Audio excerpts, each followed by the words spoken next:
Okay. Hello, it's another SDS season, and well, I mean, the only reason I'm doing this is because we had positive results. I mean, if it weren't for positive results, there'd be no video about SDS this season. Well, maybe I probably still would have done one, depending on where I finished and how well I played. Granted, I don't really think I played too great this SDS. Kind of a downer, but give me strength, regardless, things turned out pretty well. I'd probably say favorable matchups? Nah, I just played good enough. I played good enough in the matches that I did win, and the ones that I lost, well, you'll see them and you'll understand what went on there. It was nothing like too crazy. Just some obvious losses that we definitely should have taken, or that I definitely should have taken, and I rightfully lost. Can't complain about it, but it would have been good if I just won those instead. It would have made my early morning, because it's like, what, 3 a.m. right now? It would have made my early morning a lot shorter, or a lot less intense. I literally jumped, because I was like, woo, god damn. Feels good to be done with that. I don't know if it's just me, but I feel like I take at least an hour and a half to 2 hours to wrap up these SDS matches, which is, I guess, typical from like the streams that I watch. Pretty common stuff, like looking at DTM stream and Patrick when he streams as well. Mask when he streams as well, usually around an hour to an hour and a half.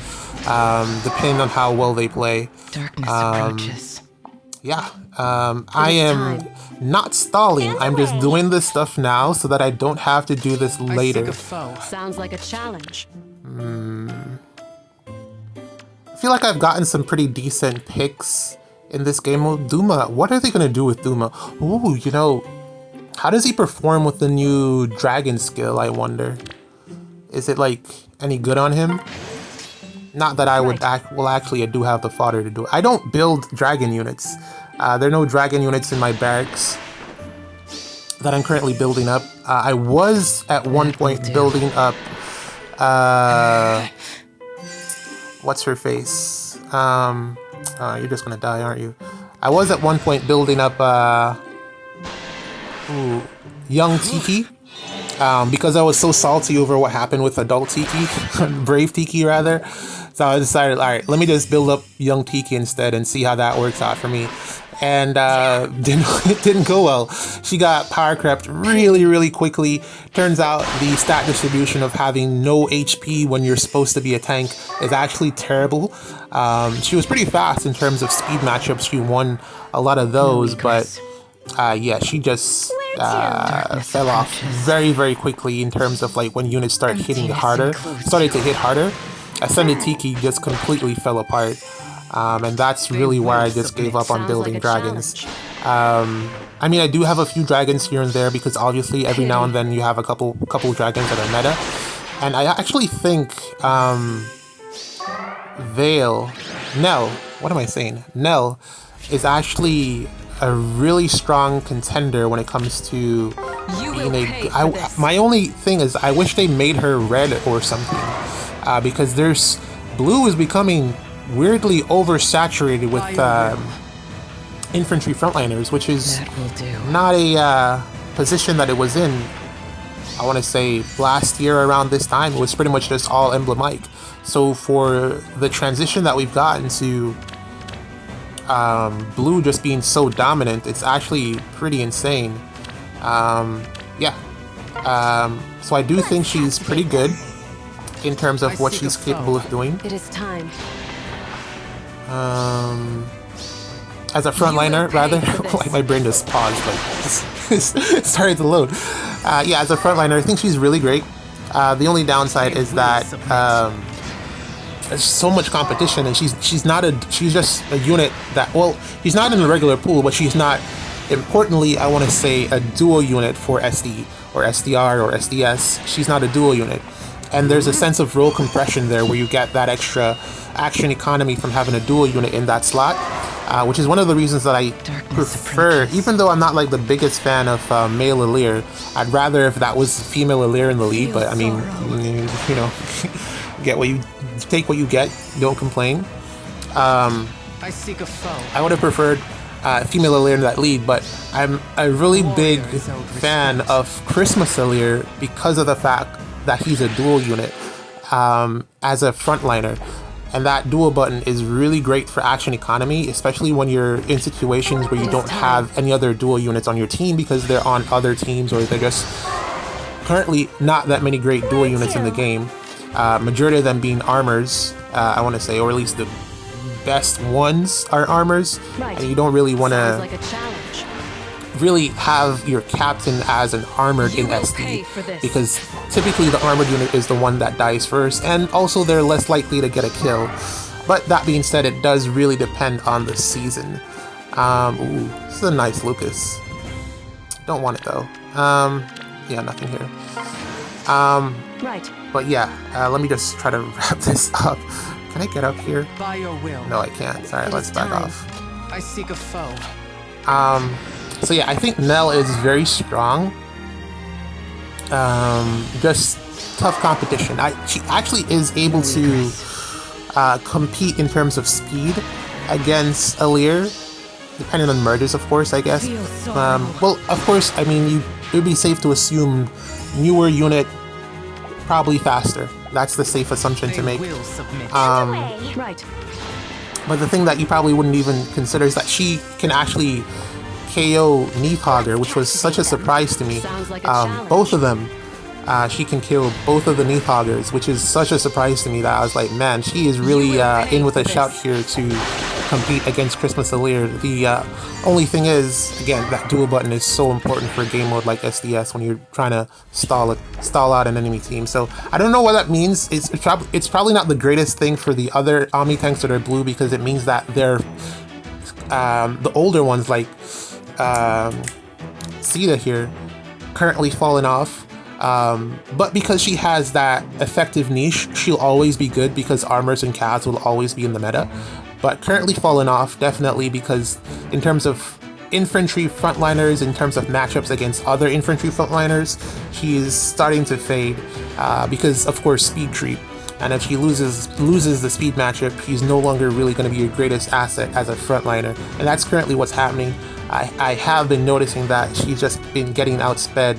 You have to invest more in terms of the support around her to make sure that you can keep up with the speed creep in that regard. But yeah, very strong unit this Nell. I benched her because of exactly the things that I've been saying. So many blue infantry tanks. 1, 2, 3, 4, 5. Plus her, that's 6.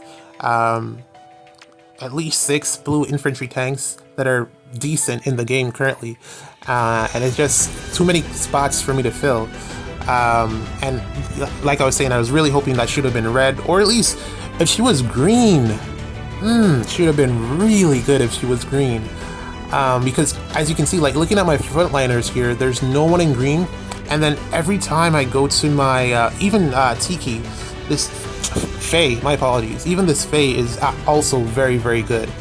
But yeah, every time I go down to my green units here, the only unit I have is this Erica.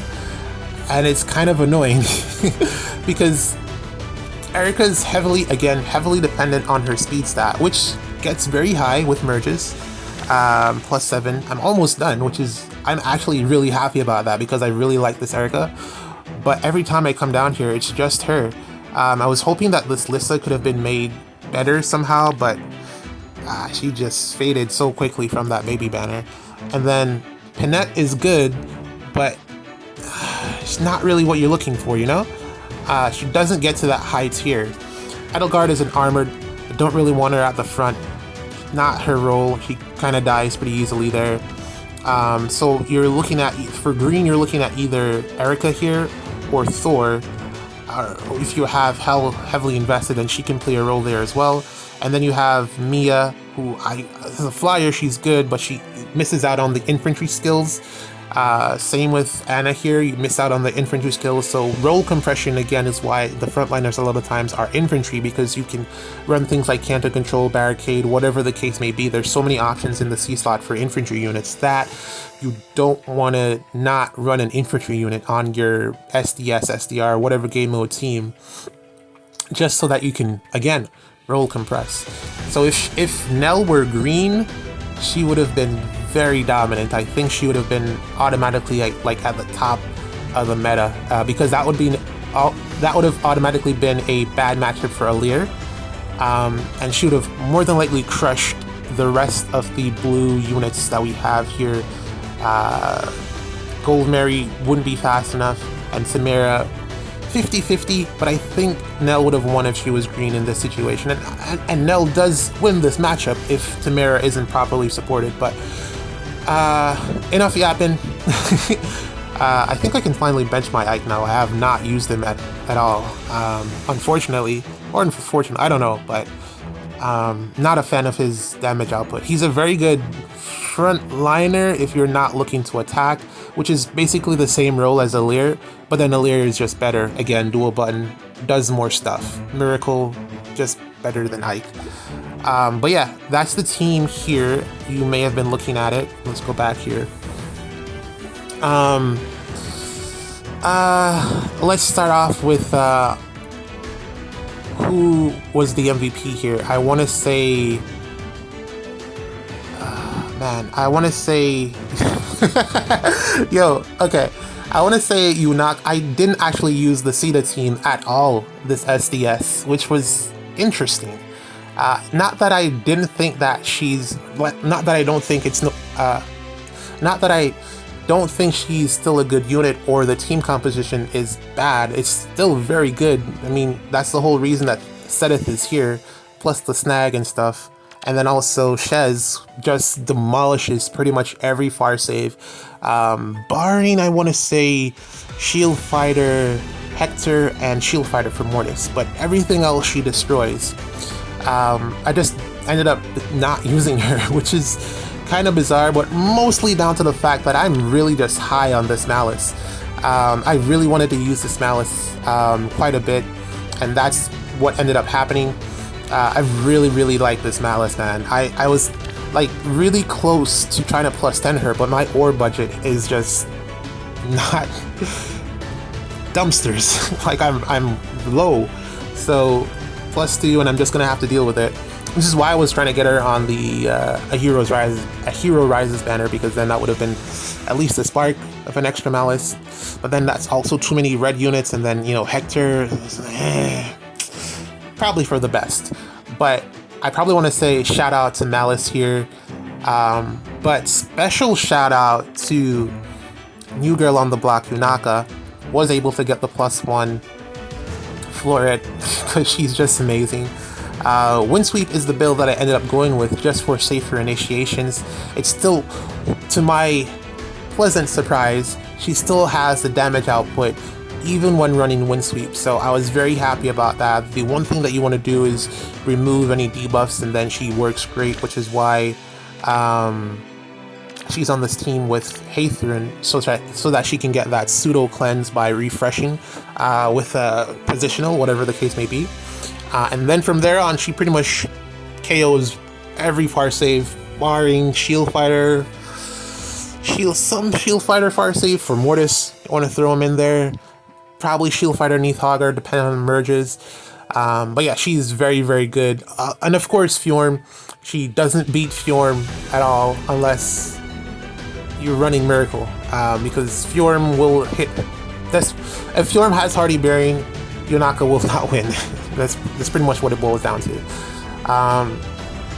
And this Yunaka, it's so insane how fast she is in comparison to Fjorm, who is actually a fast fire save, and Yunaka is able to blitz Fjorm if she doesn't have support. It's so crazy how much speed has been bumped into the game. It's really insane. But yeah, big shout outs to Yunaka. She is, I want to say, the key factor in me being able to hit rank 1 on this SDS run, and I'll show you why in a second. But let me just highlight everyone else here that I wanted to highlight. We got Dimitri here. Very good. I think I said this, I've been saying this, that he's a good unit. From the banner drop, I was like, man, this Dimitri got something. And he definitely is a very strong SDS unit. Probably not SDR worthy because he can get stuck sometimes and he doesn't have the greatest enemy phase. But he is a very strong unit for SDS. And also Ether Raids, you know, blah blah blah, all of those as well. I was wondering if I should get the +1 just to fix the boon and HP, but I mean, it's whatever. He still does the job. No, zero investment. Still does the job. Plus attack, not even plus speed. He just balls. He gets it going. The support here on this team is actually rather interesting. Because the only thing that he's really benefiting from is, I guess he's benefiting from a lot of the team here, but there isn't a lot of role compression on this last team that Dimitri's on. There's a lot of overlapping positions here because Dimitri already has the DR halving, so he's not really getting a lot of benefit from being partnered or paired on a team with Neathauger here in New Year's. He already has the DR halving, and what does she give out again? DR halving and Hexblade. I guess maybe the Hexblade to some extent, but he does so much damage that it kind of doesn't really matter. The one that he really benefits from being partnered with is Ira here because of the low and the third hit potentially. It really pairs well, especially with Micaiah if she's able to survive a hit, which can happen. I'm still not very high on this Sly Sparrow build, but that's just what I have on her currently. I'm looking to change it. I don't know what I'm going to change it to. Maybe something that gives her some flat DR in the A slot, but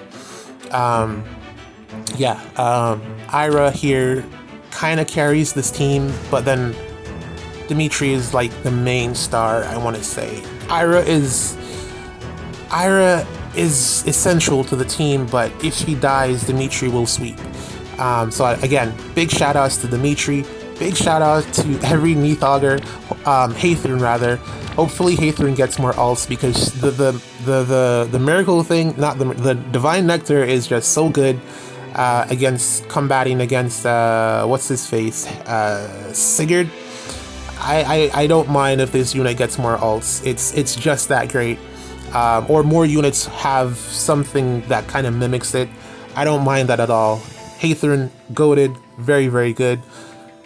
She is essentially the frontliner on this team, and she does a very good job of that with Pavis. She only died like once when I used this team, and it was to a Felix, which I guess is to be expected. It was just way more damage than I thought it would have been. Even with her proccing the Pavis, she still got KO'd, but big shout out to every Hathorn. Becky is amazing. Becky just keeps on being goated. And then who else? Alir was really the main drive. Actually, Peony was the one.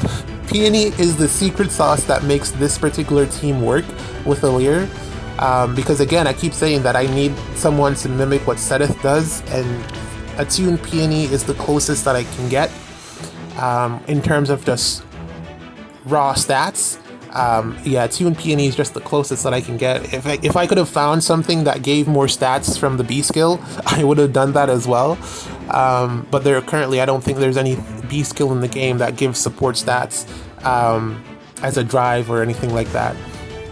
But yeah, Peony is the secret sauce of this team. Neathauger had to run Hardy Bearing. This Neathauger is interchangeable with Hector if you wanted to do that. This Neathauger is not necessary, but the reason that she's here is because dosage is just amazing. That's extra stats that Hector does not give you, so how can I say no to an additional 5 speed on top of a unit that is already blistering fast? We got here 51, 50, what is it in combat? An additional 6 in combat, an additional 7 in combat, an additional 4 swing in combat, all of the stuff that his weapon does, and then all of the stuff that his A skill does. So this is a billion speed that Alir is getting, and typically that's how you want your frontliners to work, which is why he is so good right now. I think he's probably like top of the meta. I saw him on like almost every team that I came across, so he's definitely big in the meta currently. Same with Lynn, I saw her everywhere. I saw a good amount of Yunakas, I saw a lot of Reyes. Did not see that many Dimitris, which I was quite happy about because I think he's sleeper good and I want him to stay that way, because if more people start to use him, then it's gonna be annoying to deal with. But probably he's being used in some of the top tiers, I'd probably say that, but not that much from everyone else. Maybe, I feel like most people pulled on that banner for Edelgard, who was also like pretty prevalent. I saw a lot of her when I was going through the ban phase. And yeah, that's pretty much everything that I want to say. Bernadetta here is really here for her desperation effect, the paranoia, even though it's so inconsistent on this team and difficult to get it to go off because there just aren't enough status debuffs in general to make it work. You need a minimum of 3 from reading this thing over and over again. That's kind of what I'm picking up on, which is kind of difficult to do unless you get Bernadetta to reflect status debuffs that the enemy is inflicting on you. But everything is given sabotage these days, sabotage in Discord. So it's kind of like a tough battle there, but it does work out. When it works, it works. When it doesn't, she's just here because potential advantage. She really doesn't kill a lot these days in terms of far saves, which isn't the worst thing, but the Kanto 3 is incredible.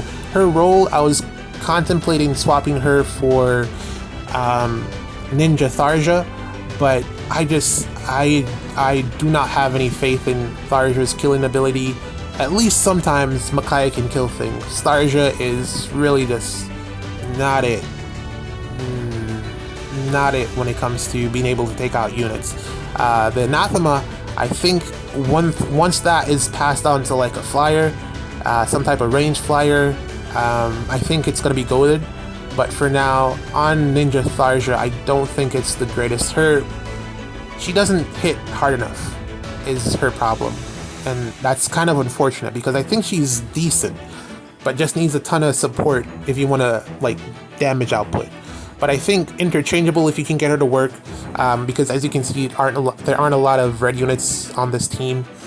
But yeah, those are the teams. Again, big shout outs to Yunaka. Originally, well, you'll see. Let's go through the matches. I lost like the first 2 matches back to back. And let me just load up to you. Well, what is this one? I don't even remember. Am I going to go through all of these? I honestly don't even feel like I played that great. So I'm kind of like not too enthused about some of these. They're just like whatever. This match, this match I lost because for some reason Rune is able to like solo Rhea, which is a big surprise to me, or was a big surprise to me when it happened. I guess my surprise was the fact that she didn't kill him on retaliation, which is typically what she does, but I guess stat distribution plus bonus stats plus stats in combat meant that she just didn't do that much damage back, but she got absolutely obliterated. That Rhea build still dies to Micaiah, but it's probably the best thing that you want to go with, just to combat her and hopefully, survive. That's the build that you want to go with. The problem with this team is that here's the 102 absolutely destroyed her, which was insane. The reason that I lost this match, Look for sunrise. the reason that I lost this match is actually because Rune. Rune was the reason that I lost this match. You saw me trade for Felix there, and if I could take it back, I would have taken out Rune. Yes, Felix would have had additional actions and been able to, go around the map and do stuff, but he wouldn't have been able to take out Malice here. So basically, I kind of threw. I threw this match. Crom did his job, which was to kill something. That was the whole reason that he's on the team. But Rune demolished me. That was essentially a bad trade. I have more melee units than ranged units on this team initially. Crom here was in the spot that I replaced. I replaced him with Yunaka, and you'll see why in a minute. But yeah, I should have taken out Rune here, which was a big mistake, because ultimately I ended up losing the match because of it. I could have handled Felix on a later turn. It would have been doable, but Rune, without a far save, just destroyed me, and it just kept happening over and over again. And ultimately, Rune won them the game. So I want to say well played to my opponent for this one in particular. This was actually really close. It ended up being 10-11, and it's just he traded very well. He picked really good trades, and I positioned in a way to prevent him from getting favorable trades, but he still found a way to maneuver around it. This trade was interesting. I didn't think he would pick that one. I thought he would have just went with Dagger, but probably the right choice to make at the end. And then here, as you can see, I was in the lead, but without something like I feel like this Dagger needs Brutal Tempest, but I don't think I'm ever going to do that. But yeah, in the end, 10-11 was the final score. Very well played from Miro here. Yeah, I don't want to blame Crom for that one, but yeah, I just picked the wrong trade. I should have killed the Rune. That's what I should have done, because that would have taken out the main threat. Even though Haythorn was still around, if I had killed Rune, I feel like I could have dealt more with Haythorn, because she, once the AoE hits, sometimes she doesn't do 1 damage. This is the match that made me bench Crom. So you can see here,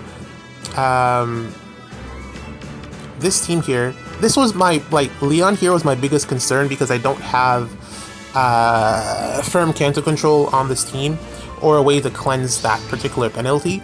So him attacking could have potentially ruined everything for me.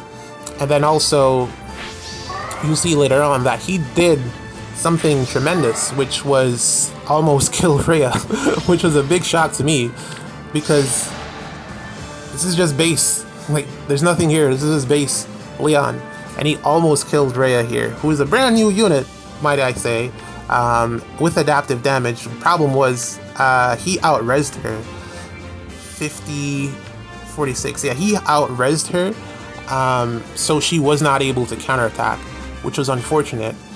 And what you're seeing here, we're just staring at each other because neither of us can get the kill. In my previous videos, when I was complaining about Tamara, this was my problem. This right here. Let me say, Alir gets this kill because of the Brave. Who else? Well, again, it also depends on your build on Malice. Malice is really build dependent. But Alir can get the kill. Alir, Tamara can get the kill depending on your build. It merges as well. This is +3. Breath of Life not necessary here, but I think I thought he had it, but yeah, I would probably not run Breath of Life on her just for extra speed. If you had the extra speed, you probably would have been able to win that speed matchup. Or maybe it's just that I doubt she was dying in one shot, because I have weapon triangle disadvantage. The thing is, this was the team composition when I was complaining about Tamara not being good, or Tamara being number 3 in terms of Omni tanks, frontliners. This was really the team composition I was running, except Hector. I was using was it Red Nathauger? I think it was Red Nathauger. I think so. Yeah, and I think Hector might be the better pick because it improves her matchup against Sigurd, but I don't really like using Hector. I don't really trust him as a far save in a game mode like SD. I don't really trust him. I trust the snakes more. So yeah, Hector, this, and also everyone has, I think Hector is very good for what he does. He's given out a lot of beneficial support options. The Null Panic is really good on Tamara as well. But yeah, Hector here, if I had a competent far save, or a competent range nuke, he would have died and then that would have been GG's. Because I would have had more room to maneuver around taking out the rest of the units here. And ultimately, this is just, we're just staring at each other here in the middle. It's kind of crazy. I wish I had a different seal that I could have given to Malice, but the speed seals are kind of just all around everywhere else. And I guess no speed seal there, so I guess it's kind of balanced out. But I was able to double. The problem was, when I initiate, I die. Because he does so much damage with Weapon Triangle Advantage and just Sandstorm as a retaliatory attack that it kind of just destroys me. But then when she initiates, I think she dies also. So that's what was going on there. And then the stone terrain didn't help me. It helped them to an extent because I was able to survive without the stone terrain. Like a couple of the units that I have here were able to attack into Tamara and do significant damage. It's just that it wasn't worth it, given the fact that she had Breath of Life support and also Thor and Hector support. It just didn't work out. And also I don't have Cancel 1, which I would have needed to then move away from her, because Excel, pretty much, it's a movement-based skill. So if everyone has Excel and you're just stuck, you're not going to get any benefit out of it because you're not moving. So, yeah. Essentially, we were just having a steer off. And that move right there, I shouldn't have moved Rhea over, but I wanted to move. See, that was big damage that I did not expect. Yeah, I wanted to move Malice closer or past Tamara. So the bulwark was really just stopping me right there, and we were both doing the same thing to each other. It wasn't really the most entertaining game, honestly. I could have just let it sit there and we would have just gone to turn 5 and nothing would have happened. But I forced the issue. And ultimately what happened was I gave them space to be able to initiate on Rhea. As you can see here, a couple of options to just move past. And if I take out Leon here, well, Malice will die because she's not going to be in far safe range, and a lot of her weapon effects are within 3 spaces of a ally. 1, 2, 3. So that's away from Rhea, which is why I moved Rhea over there, but it still wasn't close enough. No Canto 1, which is kind of what I needed to make it work. But then Rhea was also going to be dead soon. So, not the greatest. I went for it, which, you know, I figured at that point I didn't want to sit there and just not do anything for 5 turns. And I was hoping that Crom would be able to do something, but yeah. Crom just kind of sold me here. Even though he did so well in that last match, it's just really down to me trading poorly. He ended his turn there. Which is, I was hoping to snipe Leon, but he ended his turn. Unfortunately for me. He played really well. Even though it was really just me throwing away my units because I was annoyed at the fact that I couldn't kill Tamara. But yeah, he played really well after my annoyance. And I think I surrender here because there's just nothing else that I can do in terms of just looking at the units I can't reach. Could reposition, get the Kento 1, but Dagger is already in range. He's just going to go up. He has the dual buttons to lock. Hasn't done it yet, so he just has more plays available than me. But ultimately, I think that Tamara plus Thor, that's an obvious combination, but really what she wants is the speed, and she's just not getting a ton of it. You could have outsped her here if you had a different initiator or frontliner here. What I should have done was bring my... I should have brought the... What's her face? Ira... No, the Ira team was banned, but Ira would have won this matchup. And if we had some type of green infantry frontliner like Erica, I want to say, or even if the Nell was green, then Nell would more than likely have won this matchup for me. But yeah, that's the second loss, and that is when I decided to just bench bench Crom, who ultimately he was getting like plus 33, plus 40 speed, and it just wasn't enough to double her, which is insane. But also, my Crom isn't the most invested, so understandable that he wasn't winning the speed check. And then from there, I was able to get access to the Ira team because I benched Crom, and everyone started to ban Yunaka. I benched Crom for Yunaka, and no one wanted to deal with Yunaka. So I started to have access to more teams that I don't want to say preferred using, but just in terms of matchups, they were better. And a lot of the matchups that I ended up going into were with this Dimitri here. It took me a long time to figure out a team composition, or a opening rather, both an opening and a team composition for this team, because it's so finicky, because you want to be in position to get the potent support from Ira, but you also want to be in position to get cleansed from Micaiah, and it's kind of difficult to meet both of those conditions. And then Dimitri's positional assist is repositioned here.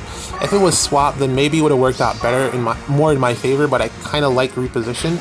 You really want swap on this map, it works out better for you, but then all of my units would have had swap, and that's not a good thing. You want to have a combination of positional skills. So yeah, big drawback for Dimitri is that sometimes he can go out and get stuck, which is really annoying. But typically he will win you games. What I wanted to do here was just go in but I kind of timed out, and that's what happened there. If I had stayed where I was, then it wouldn't have been a problem, but I was thinking, and I kind of ran out of time, and auto battle kicked in. But they weren't going to be able to go through Neathhogger, so they surrendered.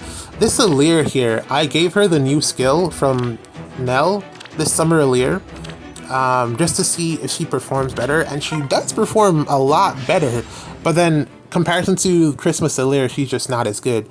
The problem is no distant counter, which means you have to run distant counter in her seal skill, or bring a save partner, and then she's just...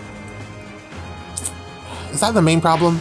I think it's this. Yeah, I think it's the miracle on Alir just makes them. Why would you use the summer version when the Christmas version has miracle? That's also what it boiled down to. But the new B skill makes her a lot better. Finally, dragons actually have a B skill that's usable. It's very good. I forget what it's called, but it's essentially no follow-up and a lot of stat drops, and it's very good.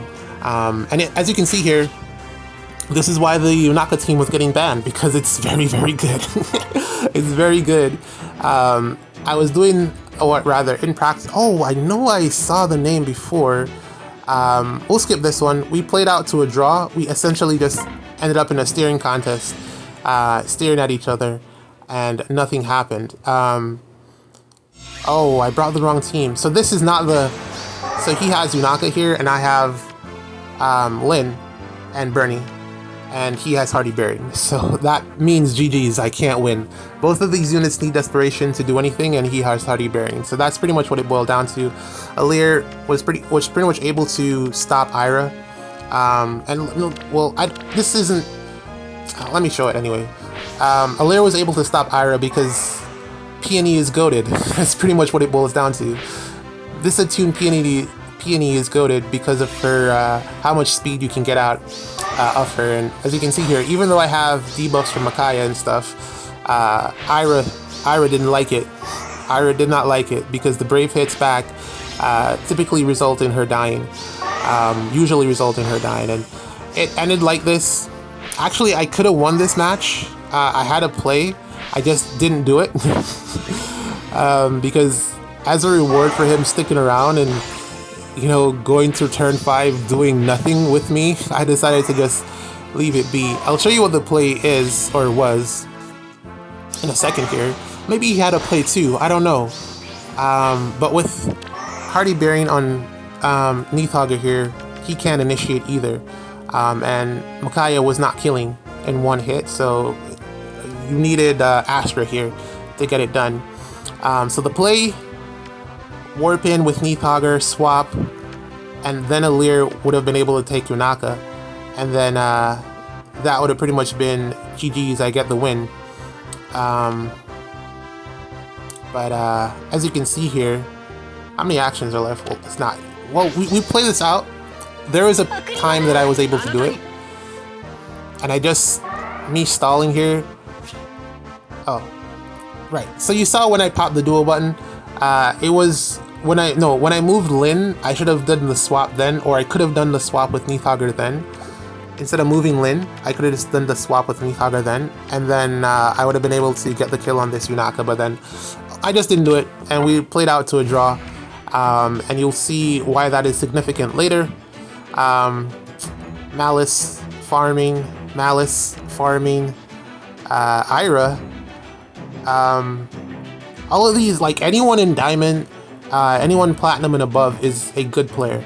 I guarantee it, because it's just like a rank below Master, and yeah, you definitely have to be prepared for that match. Let me show you this defeat here. This was my third loss.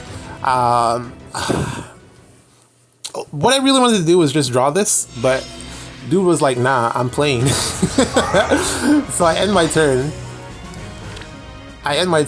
right? And dude was like, nah, I'm playing this game. The problem for me was that Loki was kind of a hard counter to this team. And then also Hearthfulger would have...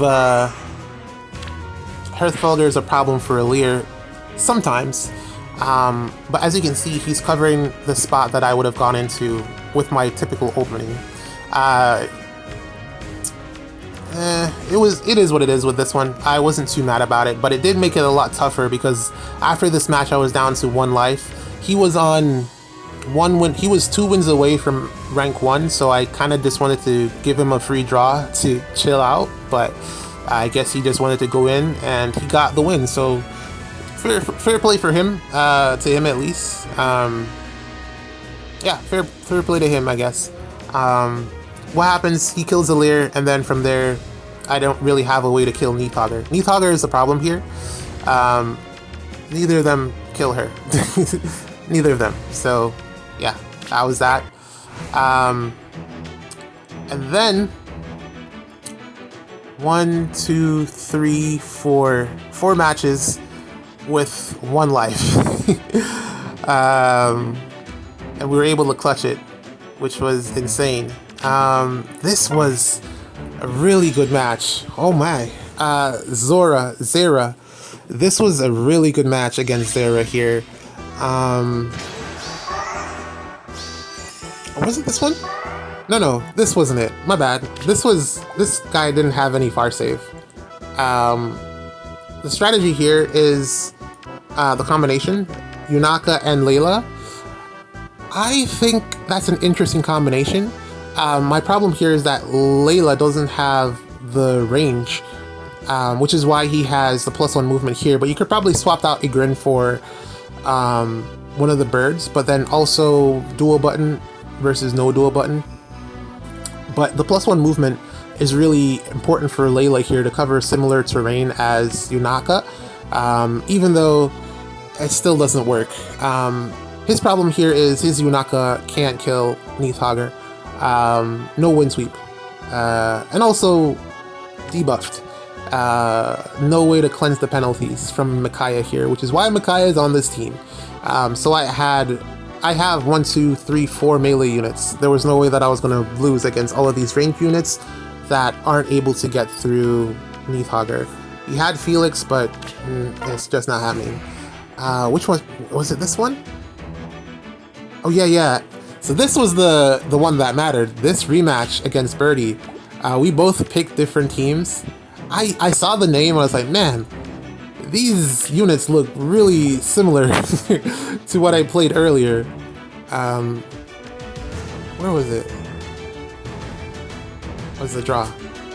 So he did win a bunch of matches because he was Diamond C here and he made it up to Diamond B by the time that we rematched. So good on him. He definitely ranked up. Yeah, he definitely ranked up on his run. I don't know if that was his last match or whatever the case was, but he picked a different team. I didn't ban the team that was there before, the team with Makai. I didn't ban it. I still let it through. But this time, because he remembered... Oh, why am I click? Because it's the Felix. I keep clicking on the same one. He remembered. I didn't remember, but he remembered the matchup. So he decided to not go with the Yunaka Tamara team this time. Was it Tamara as the frontliner? I forget who it was. I don't remember who his frontliner was. I can go back and look, but it doesn't matter.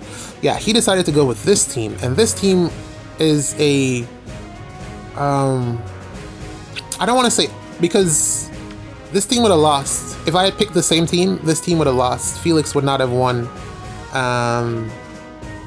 against Alir. So this team wouldn't have worked out for him. The good thing about this team is that you actually need Hardy Bearing to get through this. Only because I have Micaiah here. So he kind of banked on the opponents having debuffs, because again, I said that Paranoia is really finicky to work with. It's really annoying, but because I have Micaiah, he has the debuffs necessary. Exposure, Discord, and you know, the visible stat drops. He has the debuffs necessary. Also, he'll get Anti-Miracle or Hathorn's debuffs as well at some point. And Sabotage will be inflicted as well at some point. So he has enough debuffs to make the Vantage strat work. And that was actually the thing that was holding me back from just going in and demolishing Felix here. He can't attack Neathogger because it's Neathogger. I don't know what else to say, it's Neathogger. But I also can't attack him because Paranoia is kicking my butt. Yeah. And he's getting the full effect of it, I think. He's getting the... because he is doubling, so he's getting both hits as a counterattack before I was able to actually hit him. Even though I was... No, I wasn't winning the speed check. I was getting the potent follow-up. I think he was faster. Insane, right? Yeah, he was faster than me. Probably because lull in the C skill versus... Do I have a lull? Well, I'm getting lull support from Ira, so I don't know. He was faster than me. But this was a very intense match, and ultimately what it boiled down to was he committed. He decided to go all the way in.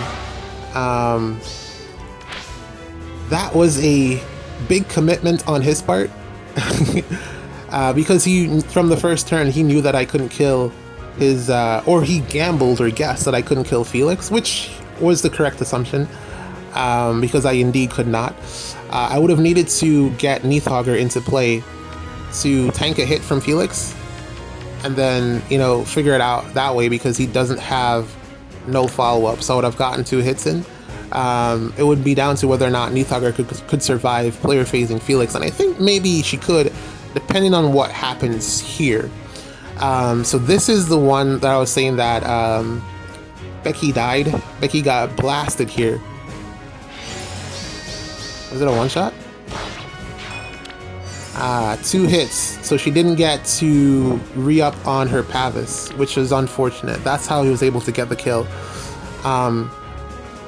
Now, I'm bringing up this status screen here with his buffs and debuffs and penalties and blah blah blah status effects, to show you what went wrong here with Birdie's team. This was a problem that I have with my other team as well. I showed you the team that I have with Bernadetta as well. It's a problem for that team as well. Dosage, or he has dosage, which is the first status effect up there. It is anti-synergistic with Bernadetta. And that is really the reason that he lost this match. Because I made that play, because he kind of forced me to make the play, but I made that play knowing that he would attack Neathogger. Either Neathogger would have survived, or he would have killed Neathogger. But I swapped knowing that he would attack, because he's being aggressive. And when he attacked, all I needed to do was go up and get Snake over there somehow, if worst case scenario were to happen. But best case scenario is that he attacked, and he healed because of dosage. So now he's back at 46, where he started out at 44, I believe, which was enabling him to get all of the status effects that Bernadette was providing. But since he's healed now, both Ira and Dimitri were able to get the kill because he was healed. And he was no longer getting the 2 hits off before I could actually get a hit on him. And that is a problem with that team. Probably could swap out Neathauger for Hector, but Neathauger is just so good. But then also you have so many blue units here that it may be to your benefit to swap out Neathauger with Hector to avoid that potential healing problem. And then he attacked, he would have been able to warp in with Pass here and, you know, take out Dimitri or something. But the healing kind of ruined it there for him. And when you lose your captain in that situation, really not much else for you to be that you're going to be able to do. Dimitri was going to solo the rest of the enemy team, and that was a quick win for me. But very well played. That was kind of tense. And then here, this was kind of a nothing match because, yo, this Malice team is insane. Not even the... Yes, the team is good, but Malice is insane. Like, Malice is really, really good. Like, I keep telling you, she's really good. And then Yunaka, again, big shout outs to Yunaka, because without her, I was really struggling. Originally, Claude was in that spot, the new Claude, from the same banner that Edelgard is on. Thank God I did not bring him into this SDS run, because he's actually garbage. I don't know. Like, he's actually garbage without Brave attacking, but then everyone's good with Brave attacking, so yeah, he's actually garbage. He would have died, or he would have been useless to me. At least Dimitri did, at least Crom did something for one match, but Claude's problem is that he hits, Kanto's back 1, and then you're essentially depending on his damage reduction to save him. And on this team, usually what would happen is that he would be like where Yunaka is right now, and he would initiate on, let's say, the far save in this spot here, from one of these 2 tiles. He'd get Canto 1 or Canto 2, but no, it's always Canto 1. When he takes that first action, he always gets Canto 1 unless there's Canto control, then he gets no Canto. So it's always Canto 1, and then he is completely vulnerable to range sniping. And I had to drop him, 1, because he was doing 0 damage to any far saves. All of the far saves he did 0 damage, and 2, he was getting stuck, making him potentially vulnerable to sniping from Lin, to melee matchups that can pierce DR. He was completely exposed, and the gravity just was not worth it. So Claude got dropped for Crom, and then Crom got dropped for Yunaka, and Yunaka essentially won me this rank 1, because as you can see here, the mobility is just so good. I don't think it's ever going to be bad, regardless of what map you bring her on or what map is in rotation. This Yunaka is going to be goated for a very long time. Worst case scenario, her damage potential falls off, but she is going to be good for a very, very long time. And yeah, man, like I said, Yunaka pretty much won me. All of these matches, all of my wins were with one of the Godsword teams. Alir, Sita, 0 Citas. I did not use the Sita team at all. And all of them were just Ira because of Dimitri, and Malice because Malice is just goated. Yeah, I'm just going to play this last match in full. This was also a pretty decent match. You know, you see Tamara here, you see the Tamara build. Pretty similar to the one that we had before. This one's to neutralize penalties on Tamara, plus Micaiah here, so the best way to counter Micaiah is to bring your own, which is why I picked this team, because I knew he was going to bring his Micaiah team, and I knew that I needed to find a way to counter that. And also, I have Astra, so by turn 4, I should be able to pop their Fjorm here with 1 shot. So yeah, this is pretty much a guaranteed win unless he popped the ice, which was one of the main things that I was hoping that he didn't do, because it would have just made it a lot harder to deal with things here. And there we go. Dimitri's goated, man. And Tamara's biggest problem, getting outsped. And from there, Dimitri Cantos, 1, gets far safe coverage from Neathogger, and that is GG's. No more melee units. Fjorm is exposed. Everyone's pretty much exposed. Dimitri will go again and murder someone. Canto Control is over here on Baby Robin. So, yeah. Fantastic run.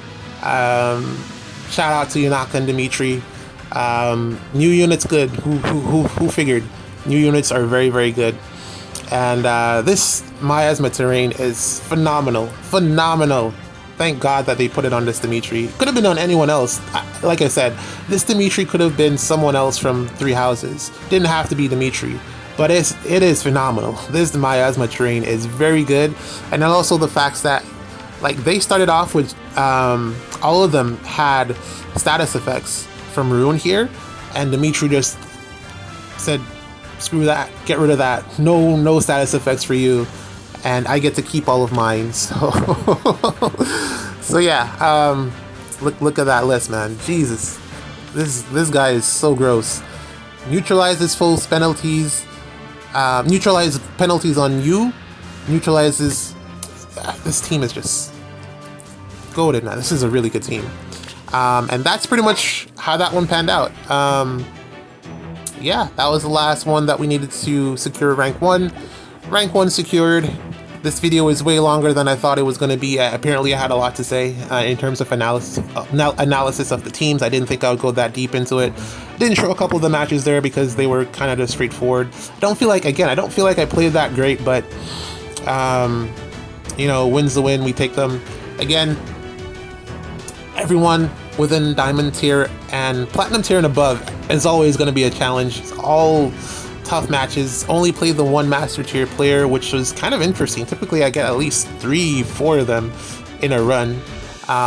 It's actually prime time for everyone in Japan to be awake, because it's like, again, like I started this at 1, so right around reset I thought I'd play more rank 1 Japanese players on a Friday, but apparently no. But you know, it is what it is. Not that I would have enjoyed that would have been annoying, but yeah, 1 life, rank 1. I keep doing it this way. I keep making it to the last life and just clutching it. I don't know when I became so clutch, and I don't think it's gonna last forever. I'm not a clutch person. I'm definitely not clutch. But then also, I guess you could say that looking at these teams, they're all very meta.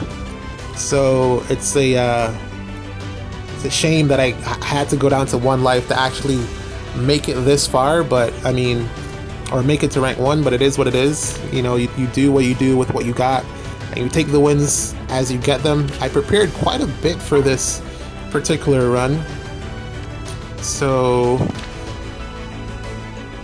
good to see the build-up payoff. I don't know if this is a good build for Erica. 60 speed. Just wanted to point that out. She gets quite fast.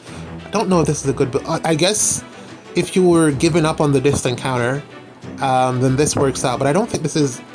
I feel like you can get more speed out of her. But 60 is... that's a lot. And she gets the no follow-up in her A skill, which the blue feud is actually really good for her. But yeah. I really would love to build my Nerf fuse as well. Don't know why he swapped out the weapon, but really would have loved... Is this Mythic one? Okay. But yeah.